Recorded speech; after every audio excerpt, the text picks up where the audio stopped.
Sir Charles. Whammo! Charles has 4 games going on at one time. He's got a game going on with the opponent. Screaming and yelling all the time when he makes a shot. He's got a game going on with the referees. He's got a game going on with the people sitting in the second and third row. He's too much. He is unbelievable. He had to have a blood transfusion when he was about 3 days old.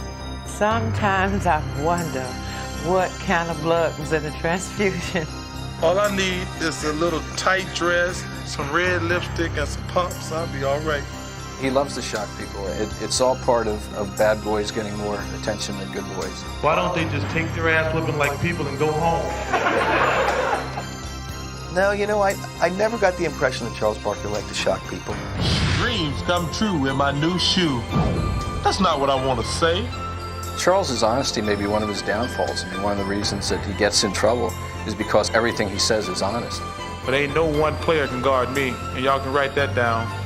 He's a free spirit. He's John Wayne in shorts. Brother! God want us to win the world championship.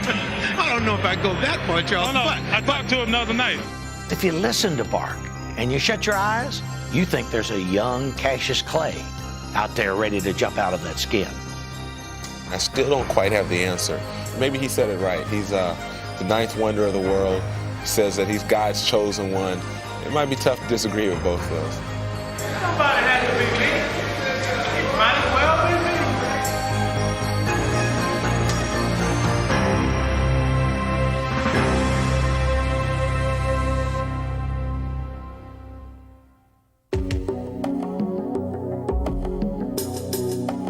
When trying to explain Charles Barkley, it seems that no single image is enough. But despite all of the descriptions that have been offered, there is one that is rarely heard. He was a very shy kid. You know, he was just, he was quiet. I mean, he was. Though this may seem hard to believe, growing up in tiny Leeds, Alabama, that's how Charles Barkley was known. He was on the chubby side, and he was just about as chubby, as tall as he was chubby. And kids used to pick at him. Raised by his mother and grandmother, young Charles was not only quiet, but also unusually mature. He was a father to his younger brothers, you know, because he grew up without a father. I would work 2 jobs, and I would get up so early sometime in the morning time to leave home. I wouldn't have time to do anything. But by the time I got home from that second job at night, the house would be clean as a pin. My mother cleaned houses, and my grandmother worked at a meat factory. They did whatever it took to make sure that we had something all the time. We didn't have a lot, but we never went without. So that's probably the greatest thing that I learned from him. Just do whatever it takes to make yourself successful. With that lesson in mind, Charles began to play basketball, not only with thoughts of fun and games, but also of his future. In high school, my #1 priority in life is to make life easier on my mother and grandmother.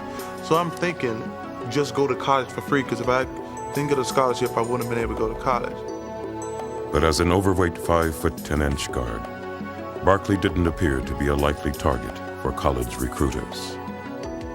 His height, it's just hard for him to compete. Plus his shot in high school wasn't that good. Charles was so average. Despite his obvious shortcomings, Charles remained determined.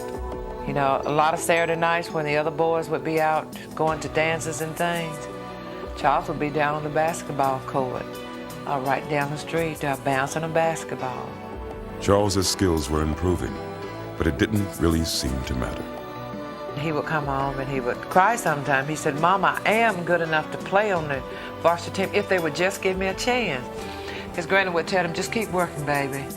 If you got it, somebody's gonna see it."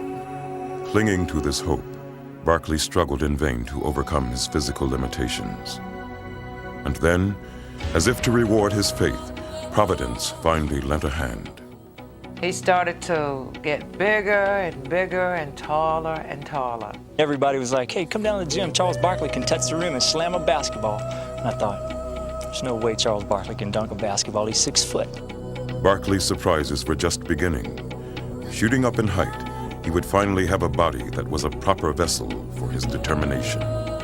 Between my junior year and senior year in high school, I went from 5'10" to 6'4". Even though when I had the growth spurt, I was never really awkward because I had been playing guard all those years, and all of a sudden, everything just fell perfectly into place. It would not be long before Barkley began catching everyone's attention. You know, and God is good.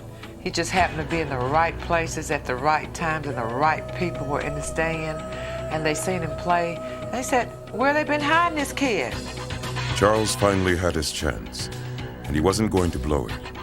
He would make Leeds High School one of the best teams in Alabama. But more importantly, he would reach a goal that only months earlier had seemed impossible. He earned a scholarship to Auburn University. One phase of his life was ending, and another very different one was about to begin.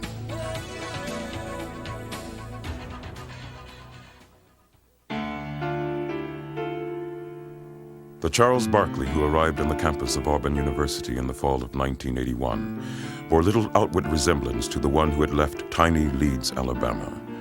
Over the summer, he had grown in both size and athletic ability, and now, away from the domestic responsibilities of home for the first time, he was feeling his oats. I would not let him break the breakaway rims down. And he would, every time he would dunk, he would break that rim down and look at me like, what are you going to do about this, Sonny? And I said, now, if you break the rim down one more time, you're out of here. And naturally, he's going to do that. He broke it down. I ran him out of practice. If Charles was causing a stir on campus, it was nothing compared to the impact he had once he took the court for the Auburn Tigers. Watch Barkley moving underneath now, always in motion. Oh, there goes Barkley. Look out for this one. There comes the ball. Are you kidding me? I've never saw anything like that in my life. Are you kidding me? They threw it away. Barkley with a great anticipation. Look at the big guy move. Do you believe it? Barkley. He could do things you couldn't believe. Barkley, my goodness. This is Fetterman inside. Blocked by Barkley. The big guy has turned the game around. No question about it. Will go. There's Barkley again. He lights up the joint. What a player. He was just overweight and didn't look like he was in condition. But once the ball was thrown up and the game began, it was a scary situation. Man, Barkley just hit the deck, and he drew an offensive foul. They're going to call it on Bowie. Incidental contact with that guy over the speed limit could give you terminal whiplash. He got to like 310 pounds. I mean, the guy was just mammoth. I mean, he was definitely a man-child. It's a race now, but Barkley's back. Watch him go up. It's phenomenal talent. Phenomenal talent. Long lead to Barkley. And he's fouled down low. You're talking about box office and marquee value. Barkley's a PR man's dream. He has charisma. With his gigantic frame and his explosive style, Barkley attracted attention everywhere he went. And the unheralded Auburn basketball program quickly seized this opportunity to gain national exposure. We were getting attention out of the fact that Charles was so heavy. And I think we worked hard to get publicity any way that we could.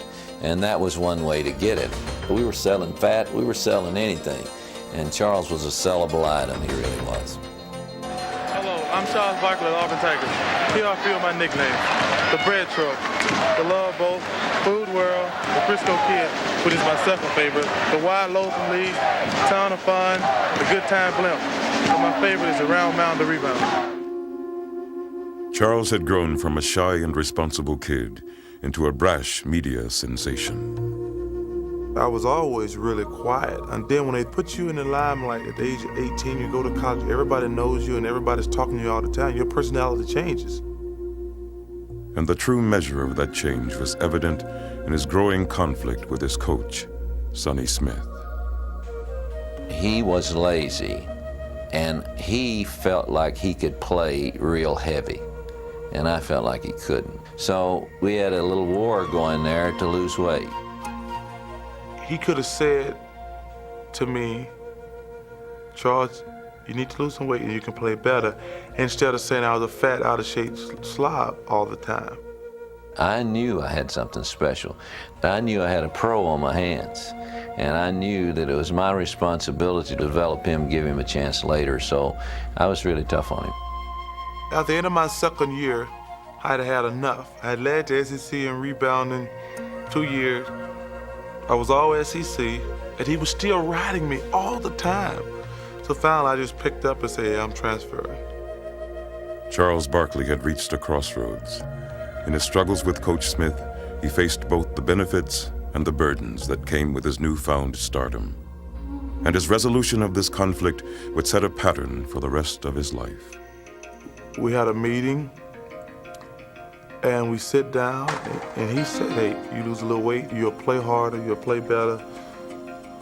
And he was right. And I told him what I expected from him, to treat me like a person. I knew right then that I wanted to be treated like a person, not just a piece of meat. Charles would stay at Auburn for his junior season, and it would be his best. He would be named SEC Player of the Year and lead Auburn to its first ever NCAA tournament appearance. And as he made his decision to forego his senior season and enter the NBA, he looked forward to a bright professional career and looked back with new perspective. I had matured from my freshman year. Well, I just rebelled. My sophomore year, I just rebelled. But by the end of my sophomore year, I knew that I wanted more, expected more. I became a person who could speak for themselves. Just grew up from a little kid to a man.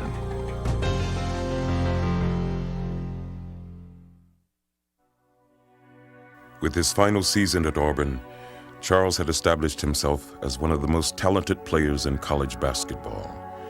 But questions about his attitude remained. And despite his impressive showing at the Summer Olympic trials, he found himself cut by strict disciplinarian Bobby Knight. I had no real interest in playing on the Olympic team in '84. No disrespect to anybody, I just didn't want to play basketball all summer. Despite Barkley's questionable reputation and his recurring weight problems, the Philadelphia 76ers made him the 5th pick in the 1984 draft. And as he began his rookie season, Charles quickly displayed the ability that had caught the Sixers' attention. It was just his amazing strength and explosiveness, even at that time weighing around 280 pounds. And you'd say to yourself, wow, this guy could be, something special. But though Charles played with raw passion, he seemed unable or unwilling to discipline his talent. Charles's first year was quite an experience. Charles would act up. Charles wouldn't run back to half court. Charles was very difficult, to say the least. It seemed as if Charles had once again fallen into the rebellious trap that he had struggled through at Auburn. But now, he would have veteran center Moses Malone, one of the NBA's hardest workers, to provide him with an example. You could see that Charles wanted to be great, but he didn't want to work at it. So I said, Charles, things you got to do, it's not going to come easy because right now you're into pro ball, you got a lot of great athletes. So what you got to do, get the attitude and get mean and get aggressive and come play every night. Under Moses' tutelage, Charles learned to tap his vast well of natural ability. Up until then, I had never worked hard. I just played the game strictly on talent. He taught me how to work hard. I got in really good shape, and I'm just watched him and learning from him. As he began his second season, Barkley saw Moses' lessons begin to pay off. Barkley's there, gets it again, reverse left hand by Barkley. Here's a bad pass, it might get out of hand, not before Charles gets it. Bingo. It's just a question of Charles wanting it more in the Dan Brown field. He got believing in himself and got believing in what he could do. And he went to another level. Just as Barkley was beginning to mature as a player, however, he would be thrust into a demanding new role. At the age of 24, the mantle of responsibility had fallen on him. Doc was gone, Moses was gone, Bobby Jones was gone, and it was Charles Barkley's team. It was a challenge that stoked Barkley's competitive fire. Responding with a vengeance, he would take his game to another level and take the league by storm.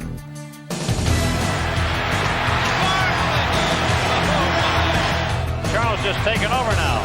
Oh, what a pass! Oh, that's the pass of the year. That's the finish. Got to finish. Oh, what a rejection by Barkley! What a play! What a play! Comes Charles down the lane. physical. The guy's just relentless. So here's Barkley now, going to go in by himself. Gets the offensive rebound and slams it. I think he intimidates everyone. Barkley, the move, and a foul. He's just unstoppable. Bull taps it once and can't make it. Charles looks like he's just determined to take over this game about as authoritatively as you can. He went. Whoops. The sucker play by Barkley. Does it work? Yes. Charles was now dominating opponents and doing it in an entirely new way. Charles is on the run again. 2-on-2. Right by Ellis. Oh! Here you had a power forward in a small forward's body with guard instincts, and there's never been a player that I can remember that combined all of that. He's bringing the house down. Barkley had become one of the league's marquee stars, and no one was enjoying it more than Charles himself. Charles is a fun-loving guy, and a big part of his success, I would say, is fueled by emotion. That's what I'm talking about, the ultimate entertainer. That's what he can do best. He is really a different guy. His elevator doesn't always go to the top. Both on and off the court, Charles was now the center of attention. Forrest high-paid cat. This is called Yeah, Alabama. Go roll to victory. Here, just tried. Your ridiculous football pride, Crimson Tide. Charles at heart is an entertainer. He enjoys being in the limelight. He enjoys being a celebrity. Comegys winds up in the cheerleading section, and Barkley, too. He doesn't want to get up. There's an intelligent man. And whether he was playing to fans or reporters, he rarely disappointed. What's the most important thing you have to do next game? Score more points than they do. All you have to do is ask Charles Barkley a question, kickstart him, and he's on his way, and he's honest. Well, we don't have a lot of plays. All the plays we got is get the ball to me somehow. Well, the NBA sent us a rule today that says anytime we foul anybody delivered it too hard, we're going to get ejected from the game, so you're safe. Good. With his no-holds-barred approach to celebrity, Charles had become one of the most distinctive superstars in all of sports and had achieved a level of fame that even he never dreamed of. But with all of his accomplishments, there was still something missing. Since taking over the team's reins, he had been unable to find postseason success. It was a void that had begun to take its toll. Charles cares. Despite all of that outward bravado and all the charisma that flows out of Charles, within is an intense athlete who cares, who has pride, who wants to be successful. And as the 1990 season began, it was clear that Charles was more determined than ever to bring playoff glory to Philadelphia. He wanted the game on his shoulders. He unlike some other players that that aren't comfortable with the chips on the line and the gun staring at them. He thrives on that. 7 seconds left. Charles is going to drive from there. Little 18-footer. Go! There you go! What a play by Barkley. There were games when he needed to stop people and play good defense. He did. Dominique Wilkins to the other end. Spin move, scoop shot, offensive foul. Philadelphia has the lead on the ball with 3 seconds left. But as important as his personal heroics was his ability to instill the team with his own spirit. His desire to win made me get it, and then we started having a lot of fun winning, and then in turn winning, you act like a kid, you have a good time. Did he finish that baby or what? And Charles just in ecstasy. Barkley, 1, 2, 3, triple bogey. And the foot stomp. When you're winning. Yes, sir. Feeding off Barkley, the Sixers ran roughshod over the league and enjoyed doing it. Piling up 53 wins and capturing the team's first Atlantic Division title in 7 years, they surged through the season on an emotional high. Sixers will set up for the final shot. AC Green and Charles Barkley. Charles with room. Yes, score it, and a foul. And as they entered the postseason, Barkley's sights were set on nothing less than a march to the finals. He felt at that time that was the most talented team that he'd had around him, and this was his chance in Philly to get there. In the first round, the Sixers began their playoff quest in style. 3-on-2. as Barkley led them past the talented Cleveland Cavaliers. Here goes Charles. Great play. That'll do it. This team is too good to worry about one series. We're going to Chicago feeling like we can win. Confidently heading into the second round, Barkley and the Sixers looked forward to facing another up-and-coming young team. A victory against Michael Jordan's Chicago Bulls seemed like it would be the perfect stepping stone to establishing the Sixers' supremacy in the East. But it was not to be. Ambushed by a Chicago team that seemed suddenly to be coming into its own, the Sixers would manage to win only a single game. Takes it all the way to the rack. Barkley's high hopes had been dashed, and Charles himself was left all but brokenhearted. I'm disappointed and frustrated right now. I mean, I can't even put it into words how bad I feel right now. I mean, it's that bad.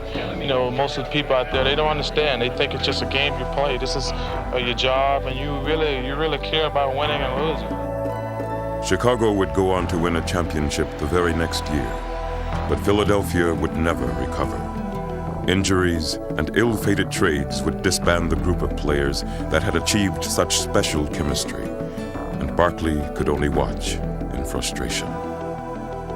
You know, we were only a player or so away from really being able to challenge the whole thing, and before that could happen, that team was dismantled, and I think that really bothered him. Barkley's emotional slide was just beginning. The Sixers began to lose with regularity, and Charles's playoff dreams seemed further away than ever. I could see the frustration in him as the year went on because he felt that you could see it, that the opportunities were dwindling away. And Charles was typically candid with his emotions. There was a game at the Forum against the Lakers, and the Sixers lost badly. And after the game, Charles said, "We got a bad team." Now, so that there could be no misunderstanding, I posed the question among a group of reporters. Do you mean that you have a team that didn't play well tonight? And he looked us all in the eye and said, "No, man, we got a bad team." Charles's honesty, which had always seemed so engaging, now was working against him. You know, when you're losing and when you're as abrupt and as abrasive as Charles, that gives people a reason to get on you even more and to start to dislike you. As bad as things were, they would only get worse. Frustrated fans looked to Barkley for answers, and unable to provide one, he could only echo their anguish. Charles is frustrated. He's upset because his players are not giving him the ball. His plight would hit bottom in New Jersey. Angered by heckling fans, he would spit into the crowd and unwittingly hit a little girl. That was a bad time for me. I mean, I ain't lying. I didn't think I was going to make it. I didn't think I was going to make it then. I will truthfully admit that. I thought I was going to go crazy because everybody in the world was against me then, and rightfully so.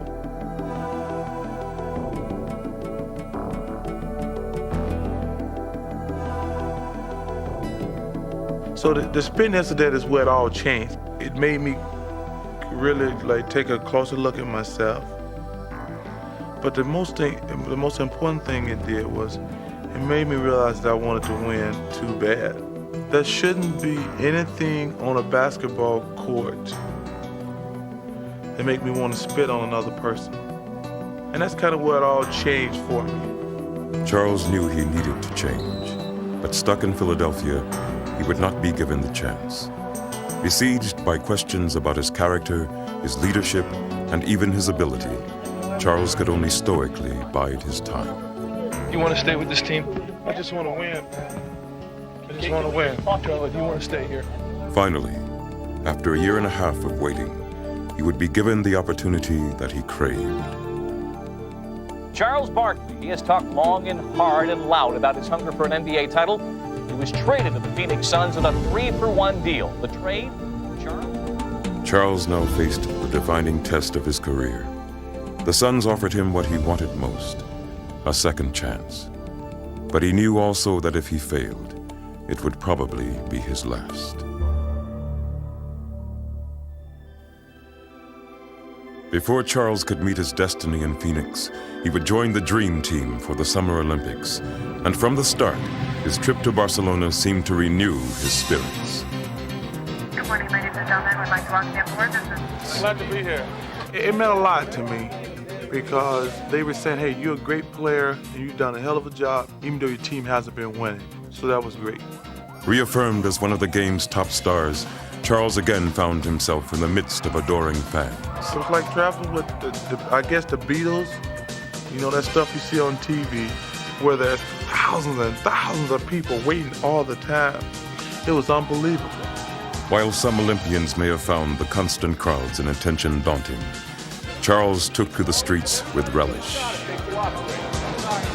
I'm in the Olympics. I wanted to see it. I mean, it's a once-in-a-lifetime thing. I'm not gonna spend the whole time in my hotel room. I think that's crazy. One of the game's most visible figures, Charles attracted the media in droves, and he entertained them like the Charles of old. People usually go after the guy who's the most vocal, and he didn't disappoint anybody. He was in rare form. How much do you know about Angola, the guy that you would be playing there? And I don't know anything about Angola, but Angola's in trouble. How did you feel in 1972 when the Soviet Union beat the United States in that wild game? Well, I had just flunked my entrance exam into kindergarten, so that was the only thing, you know. Charles was once again enjoying his celebrity status, and at the same time, he reveled in being a part of a team where he was not the only focal point. David Robinson, Patrick Ewing, Michael Jordan. This is like Charles, what are you doing, lying again? Spring break in the ghetto. It was kind of just like hanging out at a big fraternity party. Come on, man, put your bowling ball here. Hey, that was a good joke. Did you do that too? I didn't. Sometimes I dream that he is me. I just want to be like Chuck. I mean, Mike. You're just fun, Mom? Relieved of the burden of carrying a losing team, Charles was also having fun sharing the court with his superstar teammates. Charles is on the run again. Behind his back. If I just do my thing, they gonna make me look good, I'm gonna make them look good. Because if you're a great player, man, the game is so easy. And the better players you play with, the game is even easier. Charles, these guys were so nice and friendly, and they were patting each other on the back, commending you all. Is it hard they gotta beat by 40 points. But is it hard for you nice to guys finish last. And as the Dream Team swept to its ultimate goal, As expected, won the goal here in Barcelona. Charles could just relax and enjoy it. I think there was never really any doubt we were going to win the gold medals. We took the gold medal for granted, but the whole Olympic experience was just fun for me. Though Charles's triumphant Olympic performance had served notice that he retained his distinctive flair, he arrived in Phoenix facing heavy scrutiny. The Suns hoped that Charles would transform them from a perennially good team to a championship contender.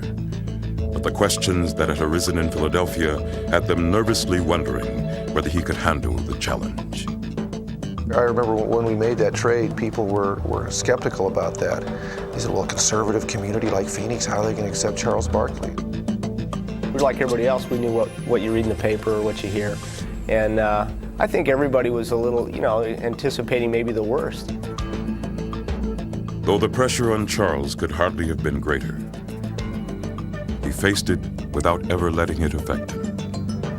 When I first came to Phoenix, I'm going to be myself.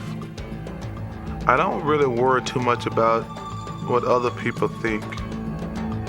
From the first day of training camp, he challenged his teammates.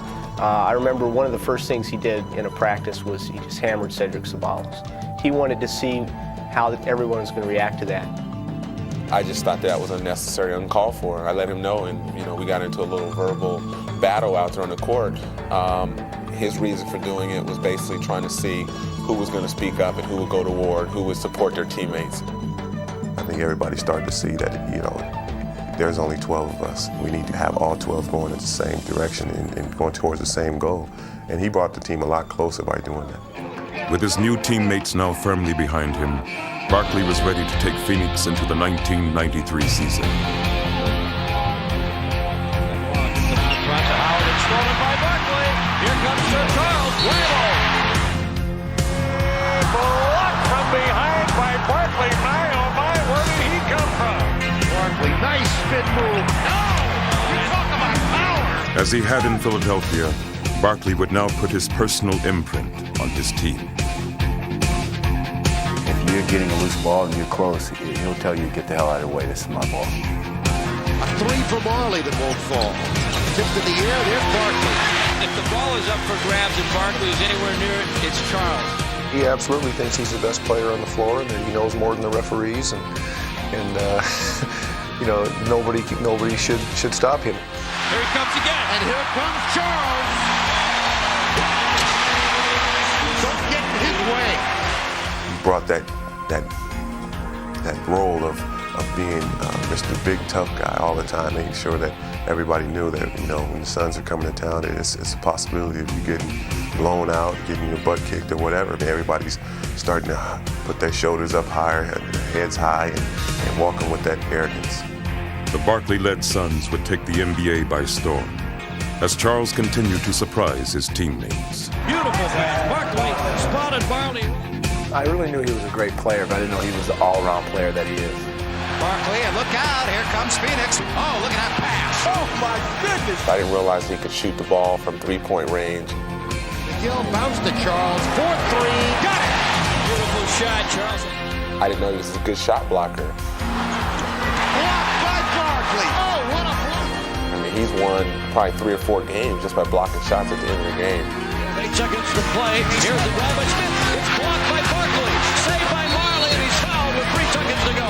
Barkley made the block. Barkley made the block. Oh, brother. 3 seconds left in the game. It was just an unbelievable feeling to be on a good team with good guys, and it's just fun when you win. It's that simple. Barkley was once again lighting up arenas with his unabashed love of the game. And the skepticism that had greeted him in Phoenix now turned to celebration.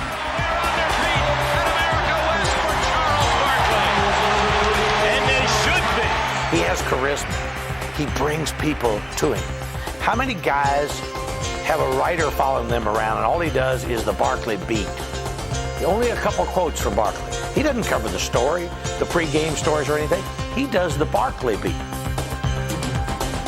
Without question, he's the most popular athlete ever to wear a Phoenix uniform in any sport, and he accomplished that in 1 year. Barkley's revitalization was not only big news in Phoenix, but also throughout the league. He carries on a press conference before every game. You know, he'll have a half-an-hour press conference with the media in every city. Charles's popularity had never been greater. Now the player who had been the league's most notorious villain was its most celebrated star. Charles Barkley! Wait a minute. What's going on here? Some fan ran out on the court, and Barkley's getting some smooches. I'm surprised that wasn't one of my daughters, the way they love Barkley. I think it started with the Olympics. I think that brought me to the forefront. But in the last year or so, man, it just kind of all just like boom. And now, ladies and gentlemen, the man we all know and love, Charles Barkley. Action. Check this out. No matter how much success you have, every time you go to the next level, it's still mine, Barkley.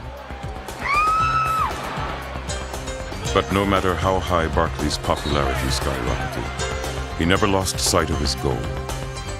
Money doesn't matter, endorsements don't matter. The only thing matters is winning. And win is what he would do. He would lead the Suns to the most victories in franchise history and garner for himself the game's highest individual honor. You led your team in assists, you led them in rebounds, you led them in points, and you led them to the best record in the NBA. The fans here and around America join me in congratulating you, Charles Barkley, the 1992-93 National Basketball Association Most Valuable Player. Congratulations. Charles had completed his remarkable resurrection with a flourish. Charles's teammates now are bowing down to him. But it was clear that Charles's most important test lay ahead of him. That had been obvious from his first day in Phoenix. When Charles came in, I showed him the arena, the new arena here. I said, Charles, you see this beautiful, magnificent building? It was all built without your services. I took him into the arena. See all these seats? They will be full. And I want you to know something, Charles. You didn't put one person in the seats. Every seat was sold out before you ever got here. Now, look up there. What don't we have? Championship flag. That's what we want from Charles Barkley. If you don't bring that championship to us, then don't be telling us what you did for us. The court pass to Worthy. He might score it himself. Slam!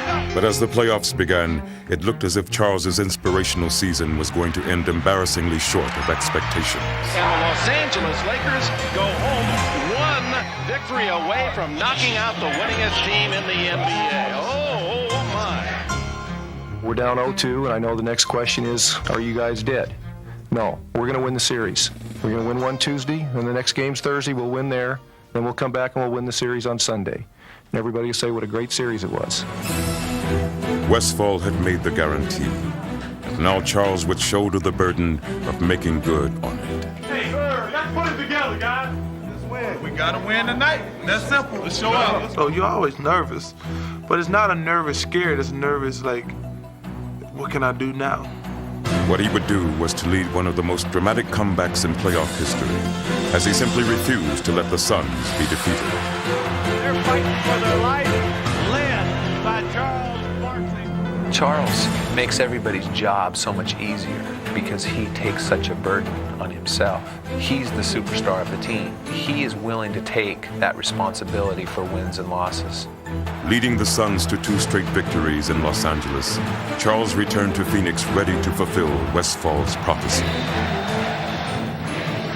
And though the Lakers put up a bitter struggle, Charles finished them off with a relentless determination. In overtime, Phoenix advances. Barkley's next challenge came in the person of San Antonio superstar David Robinson. The baseline gets in underneath. A lot of traffic, though.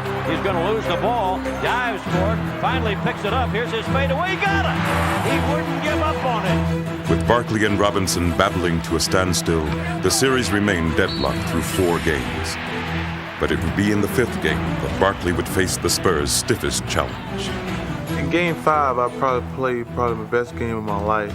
We were down the whole game, and I scored 20 points in the 4th quarter, and it was just unbelievable. Barkley now comes in underneath. Reverse layup won't go. He battles for the rebound, follows and scores. Robinson tries to jam it, and it's blocked by Barkley. The defensive gem of the night. Here he comes. There he goes. Those are the big plays the Suns need. Ainge on the drive. He'll follow. No! Barkley's there. He'll put it up. Oh, my goodness.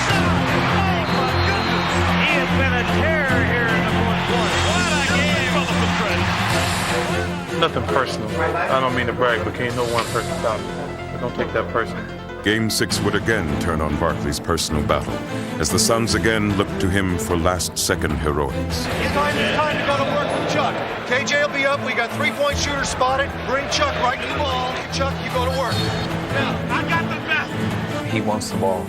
Charles wants the ball in every pressure situation there is. Robinson on Barkley. It's his game to win. Barkley, 20-footer, yes, with 1.8 seconds. Charles Barkley. I'll take any shot, anytime, anywhere. Somebody got to be the hero. Might as well be me. In the conference finals, the Seattle Supersonics strategy was a simple one. Stop Barkley, and you stop the Suns. Barkley takes it inside, keeps coming, goes to the hoop. He's knocked down. No whistle, no harm, no foul. Double and triple teaming him, Seattle worked to frustrate Charles. But his fiery determination was undimmed. He goes in, knocked down, Baldy follows it forward. Well, the Suns just didn't give up on him. I mean, he might fail, but he's not going to fail because he's not giving it a shot. Charging over and around Seattle's swarm of defenders, Barkley carried Phoenix to a 3-2 lead, and within one victory of his first finals. I remember last year we were playing Seattle in the in the 6th game, he put on his joy. I think the patent tape, had us listening to that. He goes out there and he doesn't have a good game. Doesn't play. He plays hard, but he was playing hard and he was hurting us, though, as he always said. Barkley blocked by Perkins. Boy, what a scramble. Barkley for the tip. Doesn't score. This is one that you can definitely pin on me. Oh, it's a difference in the game. It's not often when a guy who's supposed to win the game for you blows it for you. But you take the good with the bad. I wasn't feeling too good because you never know what's going to happen in a situation. Because someone could have gotten hurt. He says, hey, don't worry about it. He says, don't worry about it. Yep, we gave that game to him. He says, I did anyway. He says, don't worry about it. Barkley again faced the end of his finals quest, and again he would rise to the challenge. At that point, I'm saying to myself, I just got to play the best game of my life, and I'm going to the finals. Frank Johnson comes up with a loose ball. The Suns on the run. Give it to Barkley. Huevo, that's all they needed. Barkley, wham, bam, slam. Here's the man going to work. It's a double team. Oh, my. Don't get in my 41. Attention, Chicago. He takes it to the iron and misses it. Gets her rebound. Barkley, he's everywhere. And that's what happens when you got your game on. There goes that man again.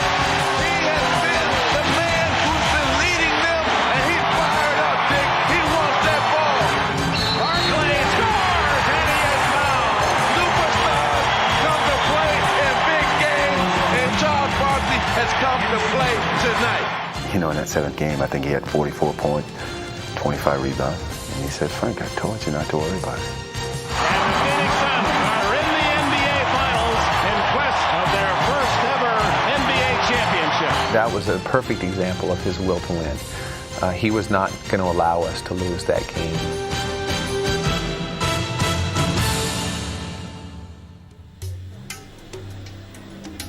Charles's long-awaited trip to the championship series was finally at hand. His journey had been an arduous one, but now at last he would lead his team into battle for basketball's ultimate prize. We are the best team in the world. Let's go, baby. Let's win. Ironically, he would face the Chicago Bulls, the team that had started his spiral in Philadelphia so long ago. But this time, he would not be defeated easily.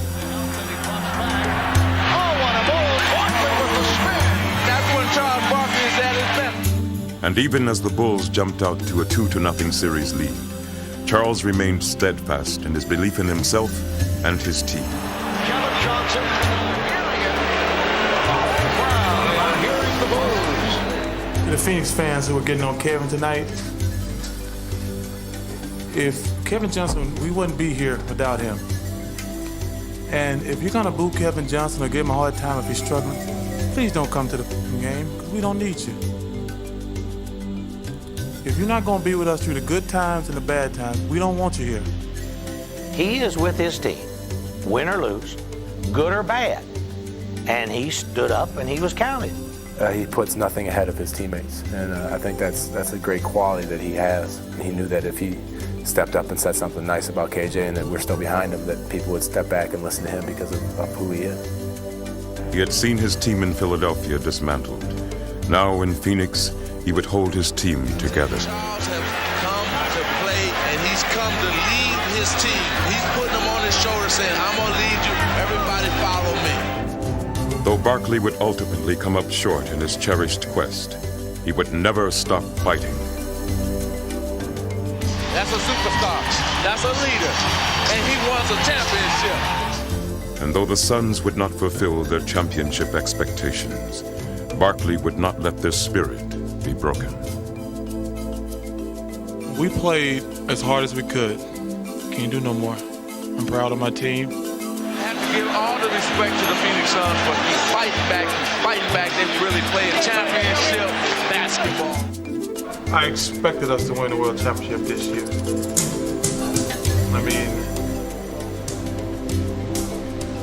I expected it all the way. I don't really think we came away empty. I think that we gave it all we had. We played as hard as we could, and that's all anybody can ask of you.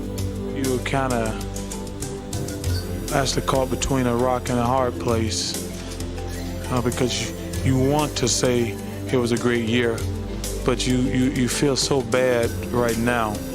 In your job and in whatever you do in life, if you can honestly say you did the best you could, I think that's all that matters. I don't think anybody can ever say they had a year like I've had it. If we had won, that would have been a capper.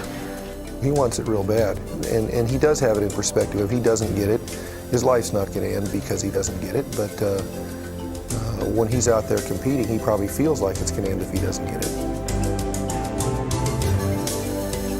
I don't look at myself as like a failure because we didn't win the world championship. You know, hey, if we're on a team good enough to win it, we'll win it. If we're not, we won't win it.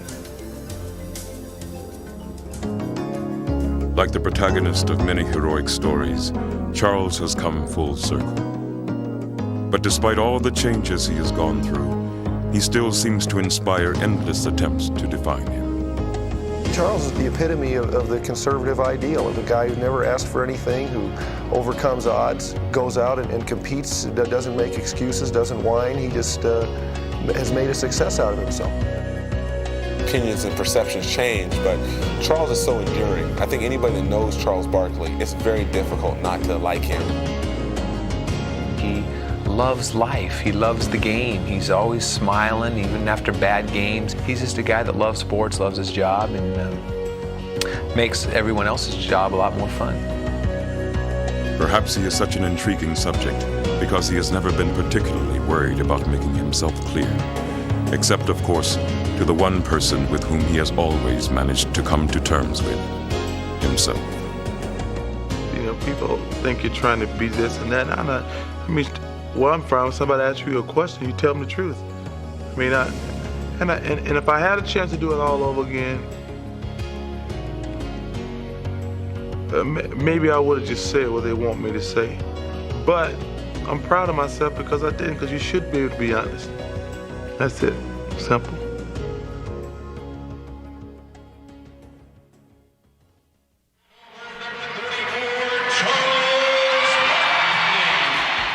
Here comes Charles. Get out of the way.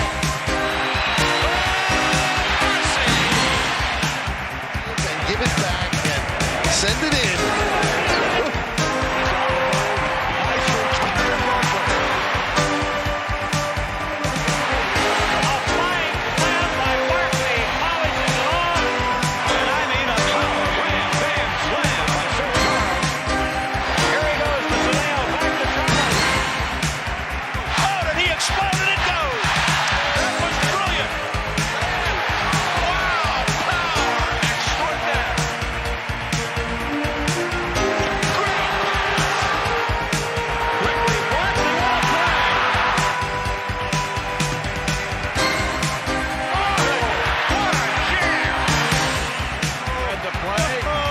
Special in the air right there.